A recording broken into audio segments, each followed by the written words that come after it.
दरम्यान देवेंद्र फडणवीस भेटीसाठी वेळ देत नाहीत अशी खंत खासदार सुप्रिया सुळे करतर यांनी बोलून दाखवली आहे। राज्यातील अनेक विषय चर्चा करण्यासाठी फडणवीस वेळ देत नाहीत। त्यांनी खासदारांसोबत राज्यातील प्रश्नांवर चर्चा करावी, जेणेकरून आम्ही राज्याचे ते प्रश्न दिल्लीत मांडू, असंही सुप्रिया सुळे म्हणाले।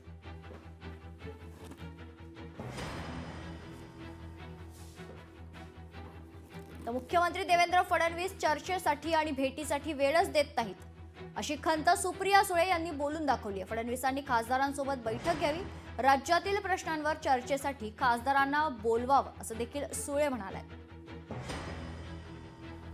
देवेंद्रजी मला वेळ देत नाहीत, त्यांना खूप वेळा वेळ करते, ते वेळ देत नाहीत मला। हा एक छोटा प्रॉब्लेम आहे मला। देवेंद्रजींकडे आता दोन महत्वाची कामं आहेत, ज्याच्यासाठी हे काम आहे। एक तेली समाजाचा एक इश्यू माझ्याकडे वारंवार येतोय, त्या समाजाचे लोकच मला भेटायला आलेत, त्यांचा एक इश्यू आहे, त्याच्यासाठी मी त्यांची वेळ मागितलेली आहे। एक दुसरं हिंदी भाषासाठी त्यांनी जर वेळ दिला तर आम्हाला आवडेल थोडासा। शिक्षकांचे अनेक प्रश्न आहेत आणि त्याच्यानंतर शेतकऱ्यांच्या अनेक अडचणी आहेत। माझी सगळ्या पत्रकारांना विनंती आहे की तुम्ही त्यांना माझ्या वतीने आणि खासदारांच्या वतीने विनम्र विनंती करा की एक मीटिंग आमच्यासाठी घ्या। राज्याच्या वतीने आम्ही सोडू, तुम्ही माननीय मुख्यमंत्री म्हणून आम्हाला गाईडलाईन द्या।